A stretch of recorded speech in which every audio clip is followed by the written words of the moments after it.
Thank you everyone for joining us today. We're excited to walk through this journey together. It's actually going to be a 10-week journey experience together as we walk through a series of making some small changes in your organization to move towards better security. And not all of those things will involve what we do as a company. It's one of the things we love to do, or I love to do, as Vigilant does too, is just educate. It's one of the things that we love to take what we learn in the industry and just help other people see that pretty quickly. So let me go ahead and share my screen here. We're going to talk about the CIS Top 20. It's what we call as part of our cybersecurity expert series. It's learning to understand some concepts that are not too crazy. I think I have a glare in my glasses there, so I'll take those off. But learning to understand cybersecurity from a conceptual standpoint. Good cybersecurity doesn't come from logos. It doesn't come from technology even. It comes from great decisions. And in order to make those great decisions, you have to understand some of the methodology and the ideas and the concepts behind why things should be done the way they should be done. And that will help you to start deciphering what technology should be put in your environment. There's all kinds of technology out there. There's all kinds of services, but not all of them are right for your organization. Security has become very next, finish. You know what I mean, right? Pop software in, you hit next, until it's installed, and everybody kind of sets it and forgets it. In reality, security is very custom, and it should be continuously customized in your environment. That sounds very time consuming, but it's really not if it's deployed well, done well. We're going to talk through some of that. So this will be this 10-week series. We're going to go through the CIS Top 20. Today will be an overview of the CIS Top 20, and then we're going to touch on 2 of the top 20, a little more detail, just some small, simple changes for you to implement over the next 2 weeks. We'll get together again in 2 weeks from now, and we'll go through another 2, and another 2, and another 2 over the next 10 weeks. And what it's going to be is this journey to help you start to implement just a few minor changes in your organization, which will create big steps forward over time. And that's really what this next 10 weeks is about. Feel free to give us feedback. We want it. If we're not if you don't feel like the information is deep enough, let us know. If you feel like it's too deep, let us know. If there's audio problems or whatever, right? We want to know, and we want you to give feedback, interact with us. You can put questions in the chat room. I'll answer them interactively. So be part of the journey with us. We're excited. So let's jump in. A little bit about me. I've been in the industry now for 24 years. They added up, earlier this summer because we were doing this speaking series. I have over 50,000 hours in this industry. A lot of what has happened in my head is built on intuition from that. And I've held both C-level roles, director roles, other roles within the industry as well. Automotive companies, protecting financial security information, financial data, all the way to ammonia control systems and SCADA systems, making sure that ammonia doesn't get leaked into the air and melt people's lungs, which would be really bad. I'm a pilot, love climbing mountains, love being outdoors, love my family, very passionate about orphan care, and that's why Vigilant's so heavily involved in that as well. Today, like I said, we're going to talk about the cybersecurity expert series. The reason we're doing it, we already talked about, we just want to help educate. We want to help companies start using security to make decisions. It's what we do for our customers. We help them make decisions. We have customers on this phone, on this webinar. Man, I'm old. On this webinar, we have people that aren't customers on this webinar and of ours, and we have other people from the industry on this webinar as well. So just be interactive with each other, through the chat room, and post questions, and we'll answer those as we go. We'll do a brief overview of Vigilant. This is not a sales presentation. I leave that to our team to do. I love to do education stuff, so that's what this is going to be focused on. But I want you to know a little bit more about who we are, just so you understand where we're coming from. We'll talk about where threats are happening. I always like to do for these a quick status of cybersecurity, because it gives you some information on what to do now and what's happening, what threats are coming against you. So we'll talk about that, and then we'll go into the top 20. So, and again, we'll bounce back and forth between the screen when I'm drawing and the presentation here. So first and foremost, one of the things when inside your organization you have to understand is that you are the guide for your company. If you're on this call or this webinar, you are most likely the guide in your organization that's going to help be that place between your company staying in business and not, right? And so you have to really understand and take some time away just in your busy schedule just to think about, what am I fighting for? Because when you understand what you're fighting for, you can then communicate that back inside the rest of your company. We see companies go out of business all the time because they come to us and they say, "Oh, we have this threat actor in our environment. We don't know what to do." And in a lot of cases, companies that didn't have the right things in place, in a lot of cases, it's too late for them. And so you have to understand, what are you fighting for? So a couple ideas to help you get started. One, making your company more efficient. One of the things I realized as a CISO back at the organizations I worked for is that the other senior members of our leadership team did not understand intuitively how to make decisions around cybersecurity. They also didn't understand me, because I spoke in my own tech language, right? I spoke in things like threat actors and TCP/IP and all of that kind of stuff, right? They don't understand that. What they do understand is ROI, right? Revenue, product development, those type of business terms, right? And whenever you want someone to understand what you're saying, it's more important for you to learn their language than it is for you to expect them to learn yours. And so one of the things you can do as a guide inside your organization is learning to speak your language. So learning how what you do on a daily basis can help your company be more efficient. If you can do that, then all the other things that you need to do, cybersecurity and IT work and all these other things, they get decided on quite easily because they get associated to the efficiencies you brought to the organization. 2, keeping your organization in business.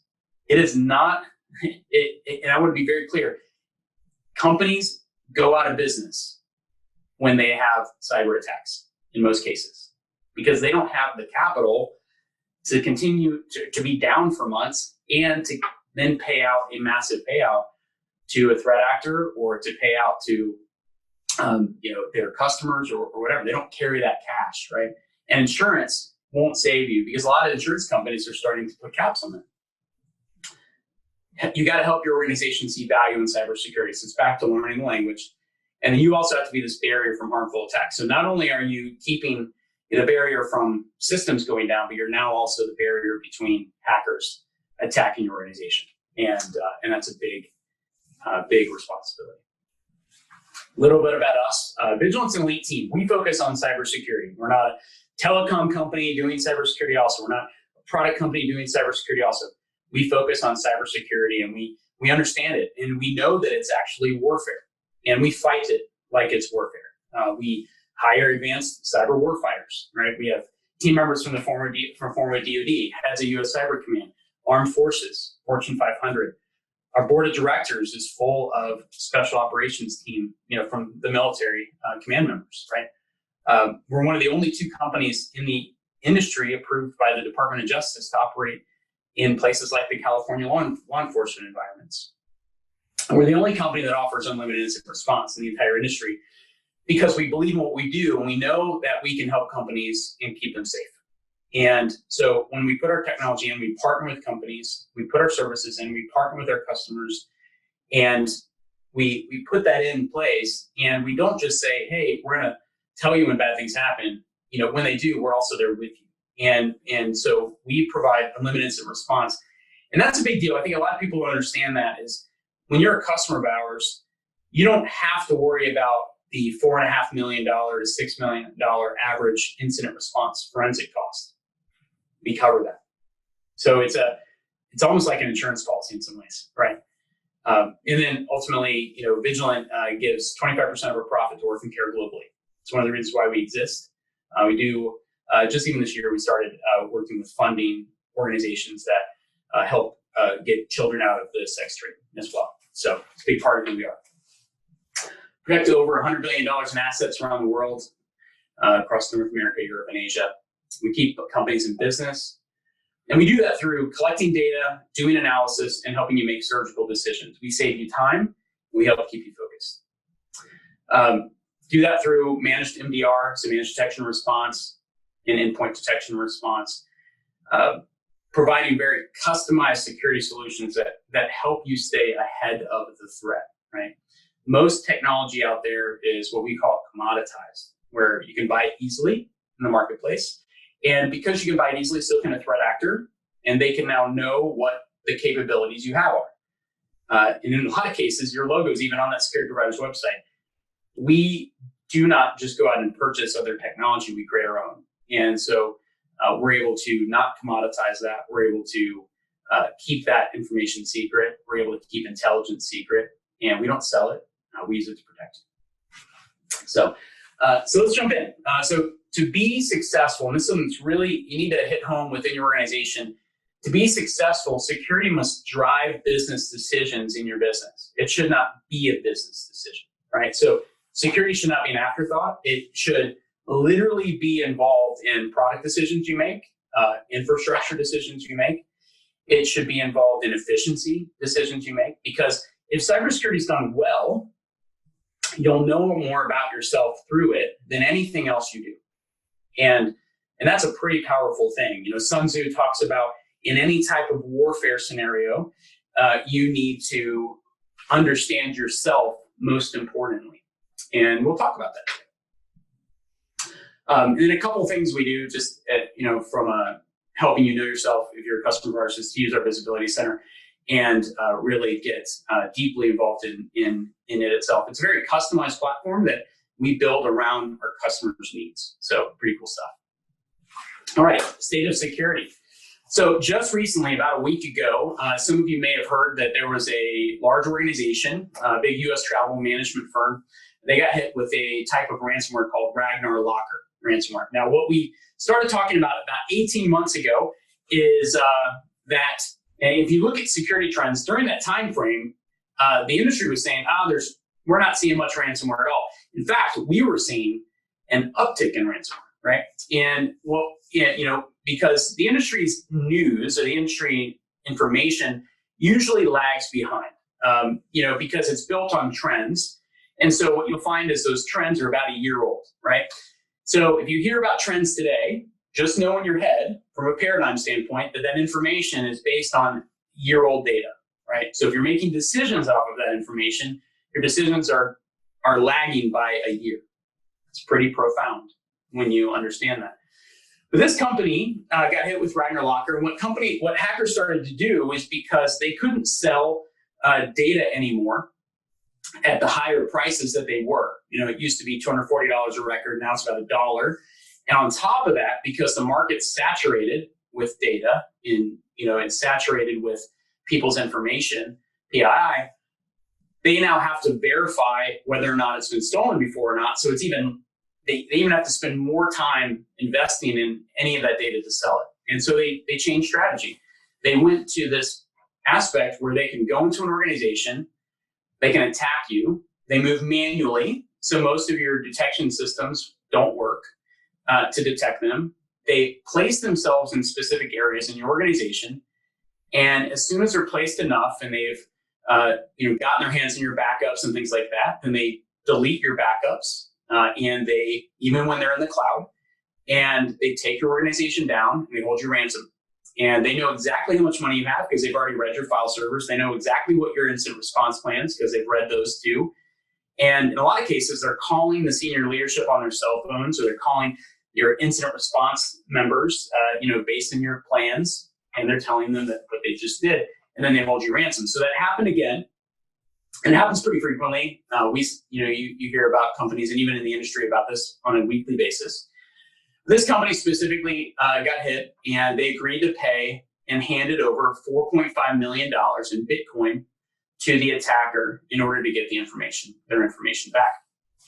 What I want to take you on the path of, so one of the things we've talked about for the last 4 years is that hacking organizations are actual businesses and people, right? They have R&D teams, they have psychologists on their team to learn how to socially engineer your team.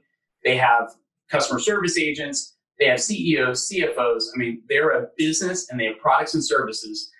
And this is a really cool glimpse into what has been happening because you're going to see that interaction with the customer support teams from the hacking company and the customer. So let me go and share this back. This is mind-blowing. It's crazy. So this is literally the chat, in the chat feature that the threat actors created so that their customers, the companies they hacked, can interact with them. So support says, hey, can I help you? And the customer says, yeah, hello. What do we need to do to get our data deleted from your servers and unlock our files? So the support team says, well, they got to go type for a second. Looks like you have 30,000 infected and locked devices from different countries. Our price consists of two services. So remember, they have products and services. The first service is, hey, we'll decrypt the software in your environment. It's decryption software, so we'll decrypt the files that we encrypted for you. And the second service is we'll delete all the downloaded data that we currently have of yours in the service. So you can choose. We'll decrypt your files and we'll keep your data, or we'll keep your data, we'll give you your data back, or we can decrypt your files, or both. Or, we'll delete your data, right? You don't get your data back, or we'll decrypt it for you. So you have your choice, or you can do both, right? Pretty nice of them. So if you need both of them, you have to pay $10 million in Bitcoin before the timer on the page ends. As a bonus, congratulations, we will provide you with the details about how we breached your security perimeter and give you recommendations about improving security measures that will help your admins not have this problem in the future. How nice of them, right? So they then said, for sure, we understand your worries about this deal. That's why we will decrypt 2 random files for you for free, just to prove that our decryptor service is working, right? Really nice. Customer comes back and says, so in your message that you left us, you mentioned a very special price. If we reached out to you within 2 days, which we did, there's no way that $10 million is a very special price, right? Support person says, no, this price isn't a special one, correct? However, it is a standard amount for a company of your size, and it's probably much cheaper than lawsuits, expenses, reputation costs, and loss caused by leakage. So they've done research on the company. They have company personas. They understand how much money they usually have, what they can cover and what they can't. They're a real business. They said, yes, we did offer a special price and you are eligible for it. So if you're ready to process the payment promptly, we can make a step forward in your direction and give you a discount. The customer then comes back and says, I appreciate the discount and kind words here, but to be honest, we are hoping that something that we actually have cash available for. I completely understand that this is business for you, but right now I'm tasked with trying to keep our business afloat. In all honesty, $8 million puts us in a spot where we would need, because they reduced the cost down, $8 million, we would need to double our current revenue to keep our doors open. We were willing to get you $3.7 million potentially today if we could have found common ground. I don't mean to belittle you and your team's work here. I'm just trying to help prevent future layoffs on our side. So now they're negotiating for the 2 services. Support comes back. We appreciate your offer, but understand us too. This is a market and you have been offered an adequate price. Unfortunately, the amount you offered is not close enough to close our deal with you. We gave you 20% discount, not because we were ready to bargain heavily, but because we see your business spirit and immediately gave you a good discount. We can offer 5% discount more and payment by installments. For example, for $4 million, you will get the decryptor today, you'll get your files, and after that, you'll pay the rest of the amount in payments and we'll delete your private data. So that's exactly what the company did. So they paid 4.5 up front and got their data, their files, their decrypted files, and then they're paying in installments. Then they kept up on their promise for the bonus. So they came back and said, and these are things to listen to because these are things that bare minimum, right? You should be doing in your organization already, but these are things that describe how they got in, right? So here's a list of recommendations to avoid future things. Turn off local passwords, right? Force the end of administrator sessions. They even tell them how to do it. In group policy, set up a W digest value to 0, use login credentials set to 0, And wdigest will not store credentials in memory. Update passwords every month. Check for granted privileges for users to make them maximum reduced privileges and access only exact applications that they need. In most cases, there would be enough standard Windows software like AppLocker, so put that in place. Approved to run only necessary applications. Don't count on antivirus. Now, this is something we've been saying for years, right? A major antivirus provider 5 years ago, one of their senior leaders came out and actually said that it doesn't work very well. I think they said 40% of the time. If I go back and look at that, it's been years. So I'm getting older. My memory's fading. But don't count on antivirus, right? There is no AV that really helps. They can be useful only in long-term infections. And what he means there is, when you have an infection, most technology, security detection out there, firewalls, antivirus, things like that, they take around 99 days to 240 days to detect something a threat actor does today. Because it has to have been done enough to trend enough for their engineers to do analysis, because most of those technologies work on group, kind of this trending protection, right? So if you subscribe to a service that doesn't customize security to you, you're basically doing it off herd immunity, right? So if it only happens to you, there will be no protection for it or even detection, right? Once enough of the herd gets it, then detection is developed and it's put in place and it gets on your system. So that's why it takes so long.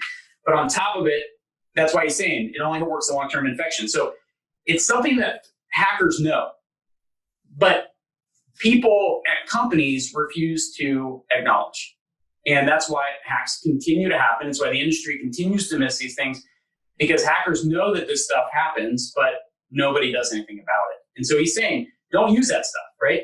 If hackers for some reason didn't attack in a short time, right? If they attack in a short time, your stuff's not going to detect it. Install and use endpoint detection and response security. So use technology that is able to evolve, but they're saying make sure that you have a team that can focus on it all the time, right? And they understand it. Security evolves, right?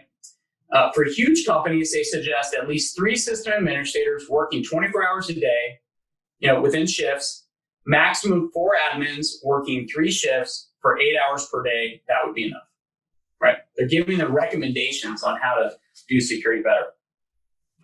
So the customer comes back, thank you for all of this in a very timely manner.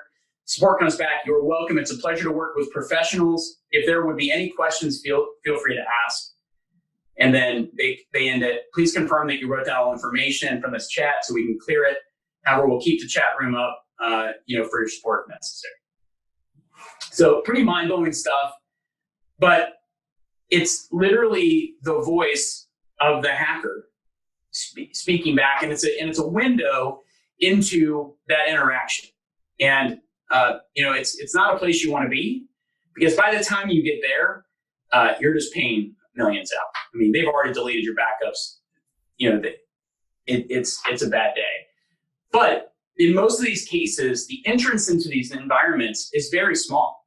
It's a click of a link, or it's a encrypted password. We have customers sometimes call up and say, "Oh man, you guys are not telling me about anything big. You're just telling me about these passwords, or people clicked on links, or you're finding a port open." Well, if those things are left unchecked, bad things do happen. We hope you never get to a bad thing. We hope we stop things early on and at the very beginning, right? Before they're costly, before they take a lot of time and money. So hopefully that was an interesting little journey, into that. Every time we do this, in 2 weeks, we'll have another one. We're going to talk about just a recent hack that in 2 weeks that hit Intel. So that'll be an intro at the very beginning. So on to the CIS Top 20. So one of the things about, first of all, what is the Top 20? So it's a recommended framework of 20 actionable steps that companies can take to protect themselves. So and this is stuff to write down, right? This is stuff to remember. It improves your security mindset and awareness. And that's what really makes you secure, right? It's the mindness and awareness. It's the understanding. It's this mentality in your organization of this warfare mindset. It drives focus for your organization, because people love checklists. They love to know that they checked something off and that it moved them forward, right? That's what they love. And so it drives this focus in an organization, and focus drives growth. And it's a framework, right? Notice we haven't talked about any of the top 20 yet or anything like that. It's all about this mindset. A couple considerations when you're deploying the top 20 in your organization is that it can overcome skill gaps in a company, right? So it helps you to define what gaps you have, and then helps you to fill those gaps so that way they don't become stumbling blocks in your organization. Again, like I said earlier, Sun Tzu said, know yourself first. If you don't know yourself and you don't know your enemy, like he said, you'll lose 100% of the battles. If you know your enemy, but you don't know yourself, you will lose most of the battles, right? And isn't that what most people in organizations do? They put security technology in that tells them about enemies. When we sit down with organizations, sometimes they want to know, what are the threat actors doing and who are they and where are they? Things like that. That's what everyone wants to know inside of a hack, right? If you know about the threat actor, but you don't know yourself, you will lose most of the battles, right? But if you know yourself and you know about your threat actor, you'll win almost 100% of the time. And that's a big key. Why organizations get hit is because they don't know themselves. And so the top 20 is really just a journey to knowing yourself and knowing what you should do. And so security becomes less expensive because you start to fill some of these gaps. It identifies regulations that you may or may not need, or that you may even not know that you need. Also, it helps you identify some regulations that you may know you need and think you're fulfilling, but you may not be. And that can lead to some serious fines. So again, it can save you money. It leads to understanding current events, right? When you hear about hacks that are out there, it usually tends to draw fear. In reality, if you understand yourself and you see these current events happen, then you don't drop into this fear world, you drop into a decision-making world. And then if you do it well, it can save you time and money if you do it correctly. And that's what we're going to talk about in the next 2 weeks. So does deploying a framework solve all of your problems? No, right? Target was PCI compliant when they got attacked, right? You talk about Equifax and all these companies, Jimmy John's, all these companies, they were compliant, right, when they got hit. Compliance doesn't equal security. Frameworks don't equal security or anything like that, right? It can make you more secure if you deploy methodologies within it. But it doesn't solve all your problems either. What it does do, though, is it gets your ship moving, right? And so what companies will tend to do when they're looking at frameworks, they're looking at all these things to deploy, is they stack together this whole big plan, and that plan never gets developed because by the time they're done with the plan, it's either too expensive or it's too insurmountable for their team, or just parts of it get deployed and it doesn't really secure you. And so we're going to talk about how you can step through it, but just know that it gets the ship moving, right? It starts moving you in a direction. Once your ship's moving, if you ever go up to a boat, try to push it, a really massive boat doesn't move, right? If you try to push it. But if you can get the boat moving, then just a very small rudder can make massive changes in the ship. And that's an important thing to know. So how can the framework become dangerous? And this is extremely important to understand, because most companies will put security in place and it's kind of set and forget, or they'll put a framework in place, or they'll say, oh, we did a vulnerability assessment, check, or oh, we did a PCI compliant check, or oh, we did a HIPAA audit, or whatever, check. When you put frameworks in place, companies tend to say we're good, right? And the reason they do that is because they deploy these frameworks in a way that's massive. It's moving this massive rock, right? And so they can't imagine trying to iteratively do that, right? And so they just set and forget it. So if you deploy a framework in your organization and it's deployed in such a way that becomes static, then you're in big danger, right? And you'll have wasted all of the investment you just did. Security should be this continuous loop of evaluation and action in your organization. At face value, it's already behind as well. Because if you look at things like the CIS Top 20 list, right? And you look at some of the recommendations in there, that people will say, oh, go do this, to fill this thing. It's generally behind. And that's like I said earlier, when you look at the security trends of 2020, this coming January, you get all the security trend, emails and reports. Those reports are based off of attacks that happened in 2020. Attackers are smart, and they'll already have changed what they're doing, especially once that list comes out. So you're flying blind going into 2021. If you implement the things that are on this list in a lot of cases, they're going to be behind and you're going to be behind. And so you have to have the ability to make faster decisions in what we call the timeline of security. So I'm going to switch to the board here real quick. But if you look at this from a timeline of security standpoint, and I'll explain what this means. So, if you've got this big clock in your environment and 12 is the top, right? And 3, 6, and 9. And you look at this in terms of months. So 3 months, 6 months, 9 months, 12 months. If a threat actor enters your environment at 12 o'clock, right? And you start to do, let's just pick you're doing an assessment of your environment, right? You're going to do an assessment. Well, those assessment engagements usually take around 3 months to do. You get this report back sometime within a month to 3 months, right? So, anytime between here to there, right? Once you get that report back, think about how large it is, right? And in most cases, companies are going to fix the high things that come back first, medium second, and maybe never get to the low.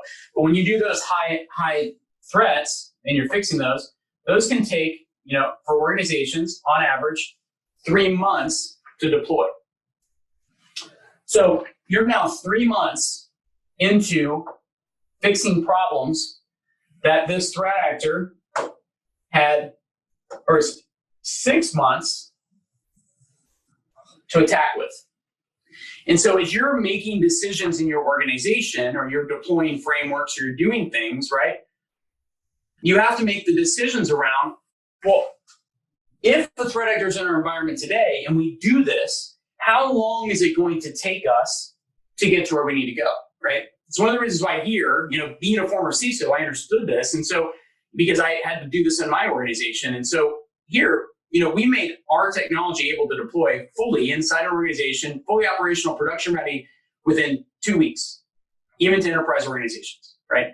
And so, and some of our deployments are 15 minutes, right? So, you have to be fast at getting things fully operational so that way you can make very quick decisions, because this threat actor is moving in your environment. And by the way, by the time they get here, all of the things that were developed during the 6-month period, remember how I said 99 days to 240 days behind?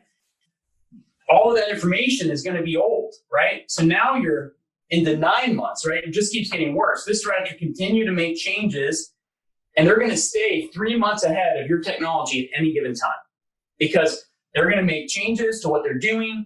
They're going to keep moving, and they can stay in your environment for a very long time and maybe never get detected.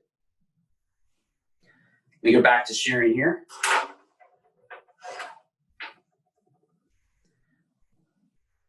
Clicked away the Zoom thing, so it takes me a second to get back, sorry. All right, so the timeline of security is really important. So as you're looking at deploying any framework within your organization, if that framework is going to take you 12 months to do, it's not effective. And that's what most people do with the CIS Top 20 is they go, hey, we're going to put this whole big project together, and it's going to take us 12 months to do, and at 12 months, we're going to be secure. It's not the case, right? Especially with the threat actor gets in today. So you have to be able to deploy frameworks in steps and revisit it. And that's where this idea of an OODA loop comes into play. One of the things we do here at Vigilant, right? It's the way we operate. It's this idea of creating these small loops in your organization of decision making that is short enough in time frame and a timeline in order for you to make quick decisions, and then change. One, make quick decisions. Two, understand if what you're doing is working, if the decision you made is working. And three, modify your strategies and tactics to be able to adapt to what just happened, right? So back to timeline of security, you need to be able to make quick decisions because threat actors can move very fast and change within your organization, right? So you have to make sure that the things you're doing are faster than what the industry is doing. I would say your OODA loop decision should be within a week, to be able to fight against threat actors correctly. Much different than 99 days. So back to that whole idea, if security becomes static, your loop should, you need to, that's a danger. So you want to make sure that security is this continuous loop of evaluation. So you want to observe, you want to then, you observe, hey, this is happening, right? You want to orient yourself, right, to what's happening. So you want to, what are the external factors that can apply to that, right? Are we even susceptible to that? Some companies will see a hack out there and they'll go, oh my gosh, that's going to hurt us. And they're not even susceptible to it. You then need to decide what you're going to do about it, right? Then you need to act. And as soon as you act, you need to then observe, did it work? If yes, great. How do we even make it better? If not, what do we need to do differently? That's how you should be thinking inside your organization about security at all levels. So, because again, if your cycle takes too long, if you're making decisions based off of trending reports in the industry, then someone else is making decisions for you, and then you're just acting. And that isn't going to save your organization.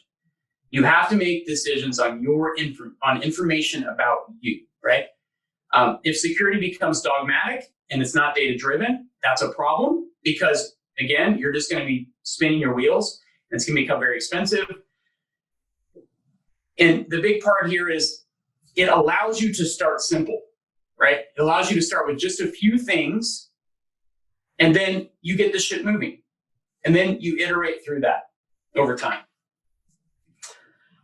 So let's go through kind of this brief overview, and then we'll talk about the first two here and some simple things that you can start to do over the next 2 weeks to just move forward in this process in your environment. So we're going to do that every 2 weeks. Jump on here. We'll talk about it. Next time, we won't go through the overview. We're just going to jump right into number 3 and 4. We'll do that subsequent weeks. So first, inventory and control of hardware assets. I'm just going to read through them. 2, inventory and control of software assets. Continuous vulnerability management. Continuous use of administrative privileges. 5, secure configuration for hardware and software on mobile devices. 6, maintenance, monitoring, and analysis of audit logs.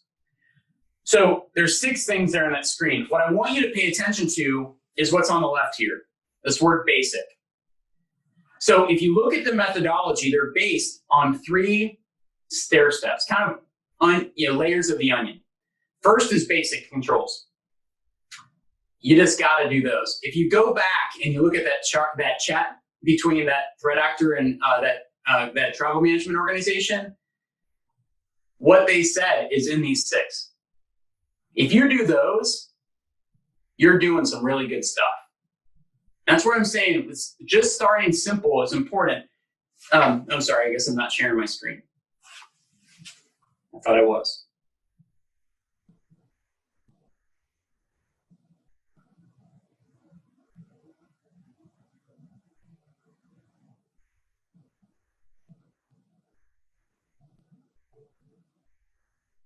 Is that good, Greg?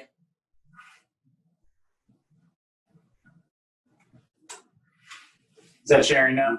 Let me know if not. Yeah, it looks good. Okay, great. Sorry. So let me go back here. So these basic So there's the OODA loop, right? You want to iterate through this: observe, orient, decide, act. And then you have your top 20 security controls. So these are basic, and these are things that threat actor said to do. You are light years ahead of most companies if you do that, right? 2, foundational. Now, what a lot of companies do is they start here. They don't start here, right? They start at foundational, or they start at overview or organizational. And I'll tell you why. So, because these are things you can touch and see and feel, right? They're products you can buy. Email and web browser protections, malware defenses, limitation of controlled network ports and services, right? Data recovery, secure configuration, boundary defense. The farther you go down this path that an attacker can take over your organization, the more costly it gets. And that's why if you start at some of these basic controls, you'll find the threat actor before they even get down the path. And it's less expensive, right? If you start here, you're already starting farther down the path, and they're already going to gain a foothold. And in most cases, they're going to take over your environment in ways you can't see it, just like they do every day. And you'll get an email that says you own 4.5 million in Bitcoin. And so starting at foundational is not a good place. Starting at basic is, right? And one of the things I wanted to really dig into here is less about the basic controls and the framework, but more about the mindset and the ideology you have to have when you deploy frameworks, because that's so important. Foundational continued. Data protection. Controlled access based on the need to know, right? Do you need to have access to it? Yes, right? Wireless access control, account monitoring and control. So this is the next stage. This is foundational, but you got to do the basic stuff first, right? Last stage, organizational. Implement a security awareness training program. Application software security. Incident response management. Penetration tests and red team exercises. This is the most prevalent things that we see people deploy first. They do pen tests. They do vulnerability assessments. That makes them feel secure. They do incident response management. That's at the very end of the spectrum of expense, right? Going out and spending money and getting a retainer from somebody out there is the last thing, right? You have application software security. You have implemented a security awareness training program. Training employees. I mean, that has ballooned in 2020, but so have attacks. So if we're training more than ever and attacks are going more than ever, that should tell us something in the industry, right? There's a couple questions I'm going to check here real quick on what those are. So chat. Oh, it looks like it. So is everyone good now? Oh, can you please show the OODA loop again? Yep, I will do that. See if there's any. Oh, it was just people talking about my screen not shared. Let me go back here. That's the OODA loop. We're going to do a whole series on this. In fact, we have a executive security training that revolves around this. We'll send that invite to you. Please send your executives. It will change the way your organization even functions outside of security. It's pretty cool. So let's jump down. So first step, know yourself, right? So we're going to dig into these two, and these are some simple things you can do over the next 2 weeks. And what I'd love to hear back from you is how that went, right? And just to start, right? You just want to start the process. You may not get finished with these two in the next 2 weeks, but you want to start going on the process, right? If you got questions about it, how do you start the process? Reach out to us, right? Pop an email at the end, but reach out, ask us. It's all part of this journey together. We're not going to charge you for our time to answer those questions. Just reach out.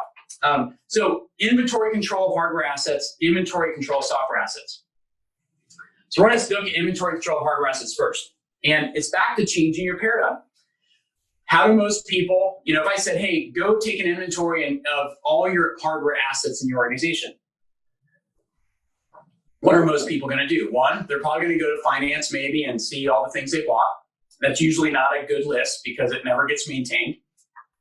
Or two, they're going to have somebody come out and do a vulnerability assessment of their environment. They're going to come out and just say, scan all the IP addresses in our environment, right? Just do it all. The problem is that not all systems are trackable through scans, right? There are some printers or copy machines, which are great places for attackers to attack, that have IP addresses but are set up to not respond. There's routers and firewalls. There's people bring their own devices from home and they turn off its response, right? It's not that hard to do on some of these systems. Threat actors will go into an operating system and obfuscate the OS. They'll change the way that operating system responds about itself, right? So we've gone into hospitals where they had bandwidth problems, and we found out that it was a hacker in their environment using their bandwidth to attack other locations, and they were attacking from heart monitors.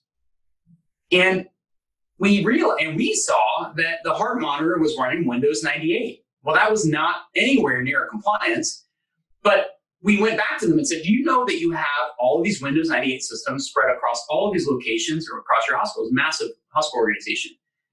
And they came back to us and said, no, we don't. Those are all this operating system. We said, no, they're not. And they showed us their vulnerability scans. And we said, no, that's absolutely wrong. It's not even running that version of the OS. And the reason they thought it was is because the manufacturer had changed the way that the software responded, and it responded in a different way that would make the scanning system think that it was an up-to-date system. We then approached the vendor with that information, that forensic data, and they said, oh, you got us. Our software only runs on Windows 98, so we had to change it so that it would, it would pass all these vulnerability scans. Mind blown, right? But that's what happens in your environment. Right now, most of you probably have copy machines that don't have the correct level of TLS on them, which is an encryption technology, because that encryption was broken, right? And your systems can't support higher levels of encryption. So as you're sending jobs to printers, things like that. So all that to say is that not all systems are trackable through scans. Two, you need to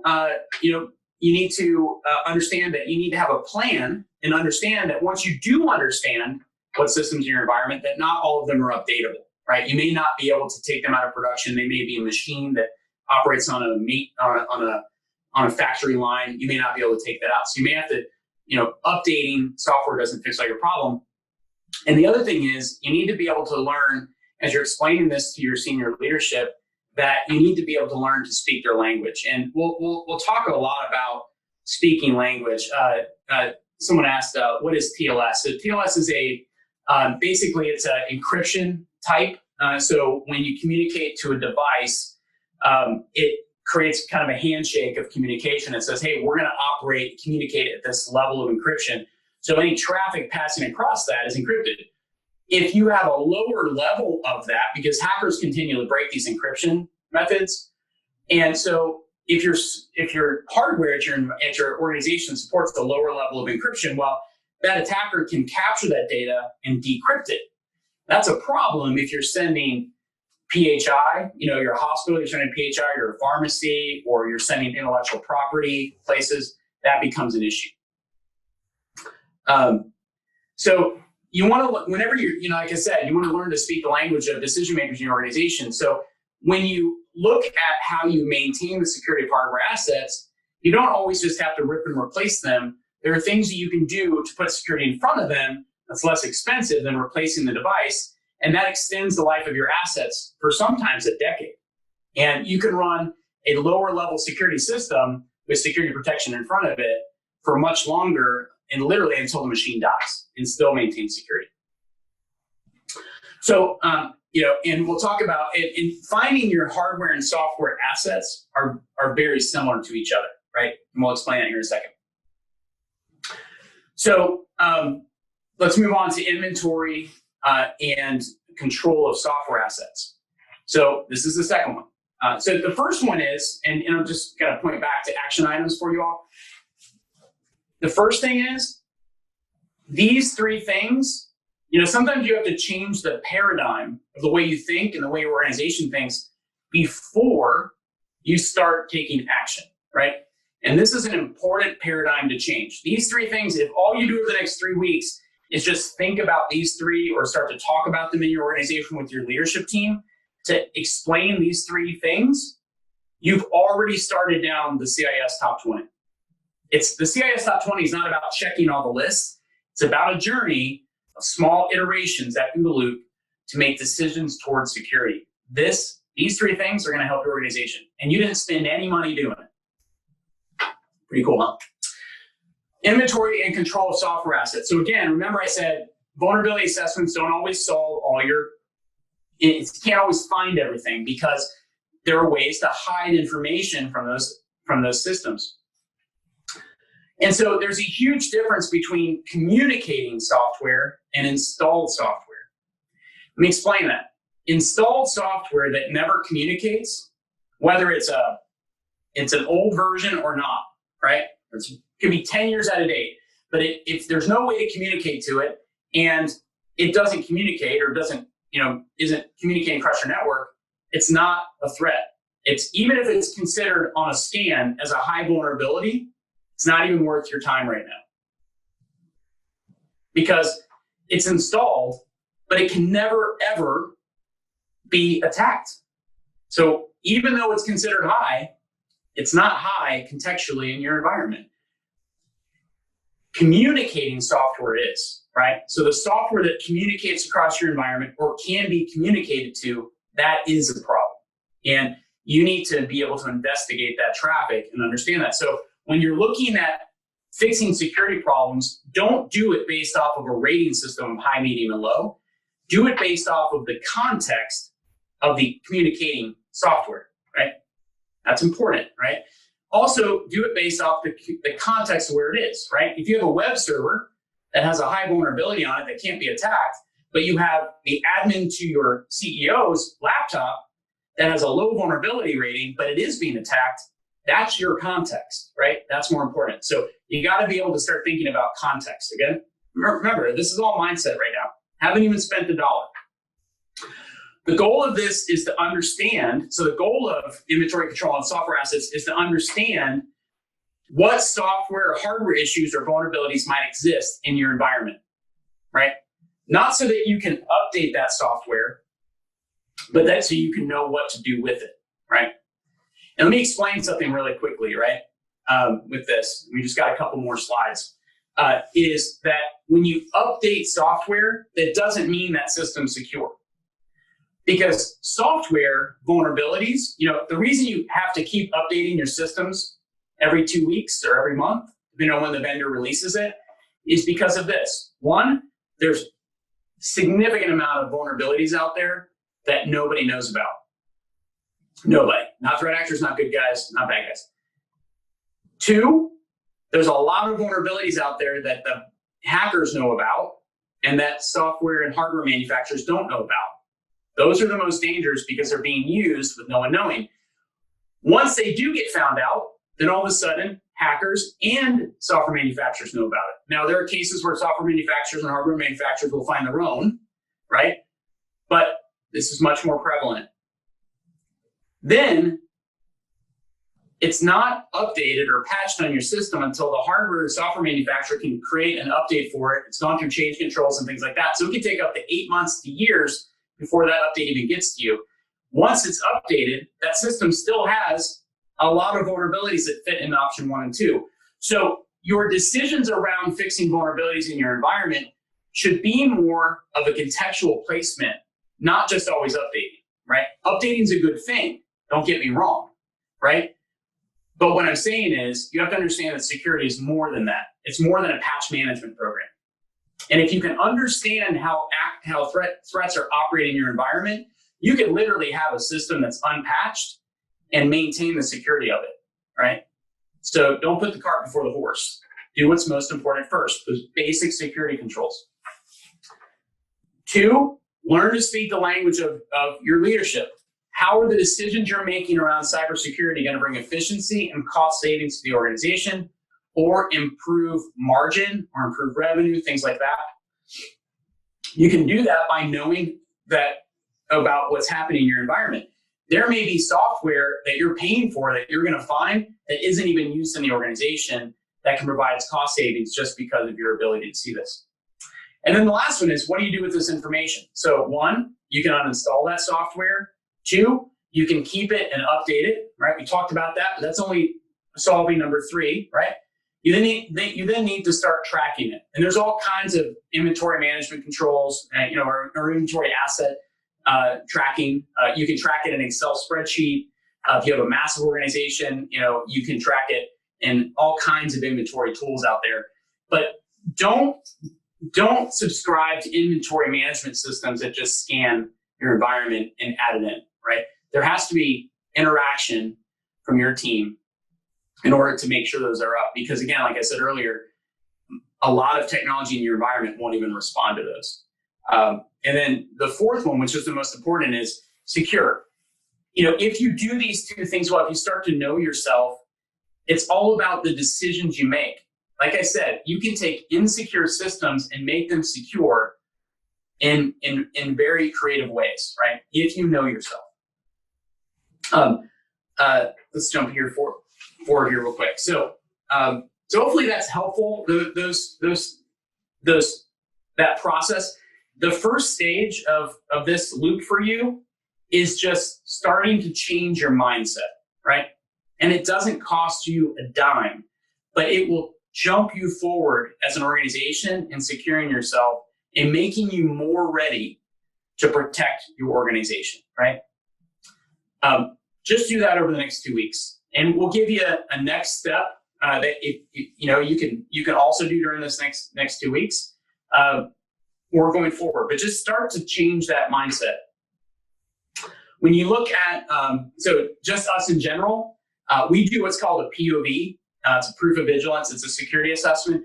We will do that at no cost for you. I guarantee you will have your mind blown, because a lot of you probably pay $60,000 for vulnerability assessments and pen tests and things like that. Once you go through a POV with us, whether if you don't subscribe to all of our services, Managed Endpoint or Cyber DNA, or you just don't subscribe to any of them right now, we'll put that technology in your environment for 5 days. We'll give you a full threat assessment. We'll let you know a lot of this information, right, at no cost. And we actually, if you deploy our services, we cover 75% of the top 20 just like that. And we help you keep secure by driving those decisions. But in addition to changing your mindset, right, schedule a POV with us. It doesn't cost you a dime. And I know that's hard to believe in a world of security that everyone's trying to rip you off. We're not that type of company. We are a company that fights to defend other companies. We have an oath to protect our customers, and we fulfill that. I mean, it's in our DNA of who we are. It's why we give money away, to help save people from crazy places. If you do a POV with us this month, you'll get a free assessment, and then we'll also give you one of these really cool Vigilant Pelican cases. They keep ice cold for about 15 days. Pretty cool. I've tested it out. And they're great to take on trips that we all can't take because there's COVID right now. But schedule that assessment. Reach out to our sales team. If you have CyberDNA but don't have Managed Endpoint now, or vice versa, or you don't subscribe to any of our services, we can put those in place. You can see the information that we can help drive those decisions. Two, whether you do POV or not, create an internal security decision board. Make sure someone from, not just you, it needs to be someone from a decision-making aspect within your organization, and get someone that's, a triage person or an IT admin. Put them in the same room. Help those people and you to start talking and learning how to work together.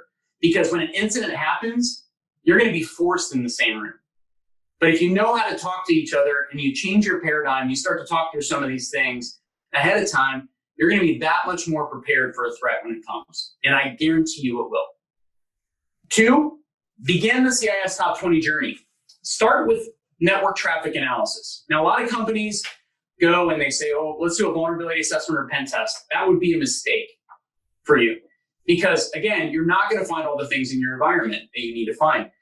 If you have somebody come in and just do some traffic analysis, what's happening in your environment, or they start to do some traffic analysis on your endpoints, and I get it, you have people that are remote workforce right now, it's possible to do. if you do it well. And have someone come in and do that, right? We do that in the POV for free. Have someone come in and do that for you. If you go pay somebody to do it as well, you don't have to use us. Again, we're just trying to educate. Go use somebody. Or if you have team members already that can start doing that, have them do it. But make sure they're skilled at doing it, because you got to do it right. But then you start to identify, it's not important to know what's installed first. Again, you have to understand what's communicating. That's your priority. Identify software that's communicating. And then start handling that. Make decisions around it. Don't worry about the installed software right now. It doesn't matter. That's a later iteration in your OODA loop. Look at the communicating software. That's the priority right now for you as you move forward. Back to that OODA loop. You can drive that with us, but just drive it with data, right? Drive that with knowing yourself more. Last but not least, again, schedule that 5-day trial. It's free. It's an assessment. It doesn't cost you anything. We can deploy less than an hour in your environment. So, it may cost you an hour, right? And then you get a free assessment at the end of it. And I'll tell you, it's going to have a lot more value. And if not, if anything, if it just sucks, right? Which I guarantee it doesn't, but just say it sucks, you still get a cooler. So try that.